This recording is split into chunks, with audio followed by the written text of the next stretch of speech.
Web serials இனி டிவிக்கு முன்பே சன் நெக்ஸ்ட் ஆப்ல ஜாலியா எல்லாருக்கும் முன்னாடியே பாருங்க. இப்பவே சன் நெக்ஸ்ட் ஆப்பை டவுன்லோட் பண்ணி சப்ஸ்கிரைப் பண்ணுங்க. உன்னை இத்தனை வருஷமா வளர்த்து ஆளாக்குனதுக்கு நீ வாங்கி கொடுக்கிற பேரை பாத்தியா? ஒரு நல்ல நாள் அதுவுமா இப்படியா பண்ணுவ? நீ இப்படி பண்ணுவேன்னு நான் கொஞ்சம் கூட நினைச்சு பார்க்கலடா.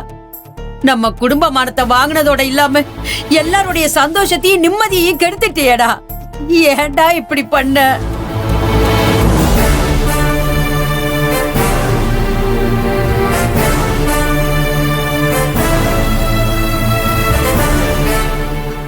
யாரும் தப்பா எடுத்துக்காதீங்க. இவரு சார்பா நான் உங்க எல்லார்கிட்டயும் மன்னிப்பு கேட்டுக்கிறேன். அண்ணி, நீங்க ஏன் மன்னிப்பு கேக்குறீங்க? நீங்க என்ன தப்பு பண்ணீங்க? சின்ன சத்யா அண்ணிக்காகவாது குடிக்காம இருந்திருக்கலாம்ல. இப்படி பண்ணிட்டு என்ன?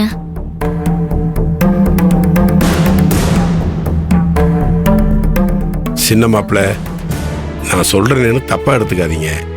குடிக்கிறது கெட்டதுன்னு ஏன் சொல்றாங்கன்னு உங்களுக்கு தெரியுமா?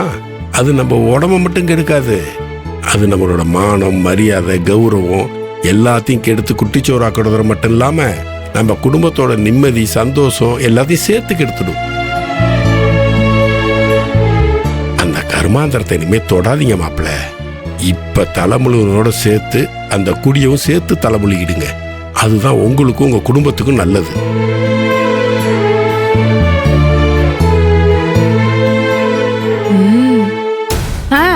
நல்ல புத்தியில உரைக்கிற மாதிரி சொல்லுங்க. அப்பவாவது இந்த மனுஷ ஜென்மம் திருந்துதான்னு பாப்போம். அம்மா, என் புருஷன் குடிச்சிட்டு வந்தது தப்புதான். அதுக்காக நீ உஷ்டத்துக்கு மரியாதை இல்லாம பேசிட்டு இருக்காத. இது ஏன் பிரச்சனை, நான் பாத்துக்கிறேன். உனக்கு பிடிக்கலன்னா நீ கிளம்பி போய்கிட்டே இரு. அப்படிலாம் சொல்லாத சத்யா. சம்பந்தி அம்மா பேசுனதுல எந்த தப்பு இல்லம்மா. இவன் பண்ணிட்டு வந்திருக்கிற காரியம் அப்படி.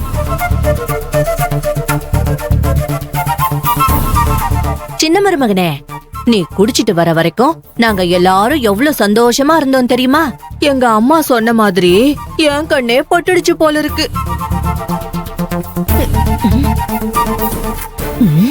இந்த தாய்க்கழுவி இப்பவும் நம்மளதான் முறைக்குது. என்ன பண்ணாலும் நம்மள நம்பவே மாட்டேங்குதே. டேய், உன்கிட்ட எதுவும் பேசக்கூடாதுதான் நானும் பாக்குறேன். ஆனா முடியலடா. உன்னோட இந்த குடியால நீயும் சரி, நம்ம குடும்பமும் சரி எவ்வளவு அவமானப்பட்டுச்சு பாத்தியா? இன்னைக்கு நடந்த எல்லா பிரச்சனைக்கும் பிள்ளையார் சொல்லி போட்டதே உன்னோட குடிதான். அப்படி இருக்கும்போது உனக்கு எப்ப குடிக்க மனசு வருது? சொல்றா. ஏங்க இருங்க, இனிமே கார்த்திக் குடிக்க மாட்டாங்க. நீ சும்மா அவனுக்கு சப்போர்ட் பண்ணிட்டு இருக்காத. சும்மால சப்போர்ட் பண்ணல, நம்பிக்கையா தான் சொல்றேன். என்ன கார்த்தி, இனிமே குடிக்க மாட்டல்ல? அண்ணே, நான் இப்ப கூட குடிக்கணும்னு நினைக்கல அண்ணே. கடைக்கு போனேன், போற வழியில ஒருத்தர் என்ன பார்த்து தெரிஞ்சவ மாதிரி பேசி என்ன கட்டாயப்படுத்தி கூட்டு போயிட்டான் அண்ணே. இல்லனா சத்தியமா நான் குடிச்சிருக்க மாட்டேன். என்ன மன்னிச்சிருங்க அண்ணே. எல்லாரும் மாமா மன்னிச்சிருங்க மாமா. எல்லாருமே என்ன மன்னிச்சிருங்க.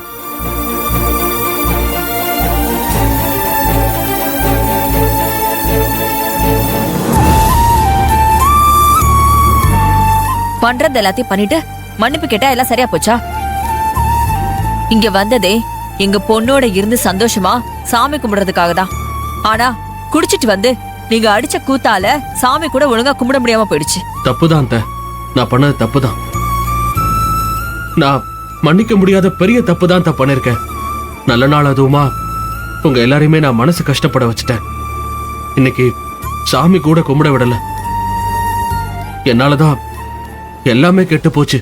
இப்போ ஒண்ணு கெட்டு போல. யாரோ ஒருத்தன் வந்து உன்னை கட்டாயப்படுத்தி குடிக்க கூட்டிட்டு போனான் தானே நீ சொன்ன? இனிமே அப்படி பண்ணாத. யாரா இருந்தாலும் சரி, அவங்களோட உண்மையான சுயரூபம் என்னன்னு தெரிஞ்சு பண்ணு. அப்போ உனக்கு இந்த கஷ்டம்லாம் வராது, சரியா?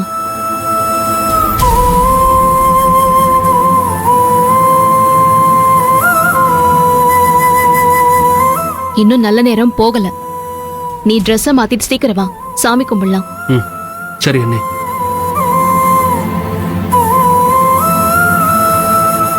எல்லாரும் சாமி கும்பிட போலாம். சீக்கிரம் வாங்க. வா.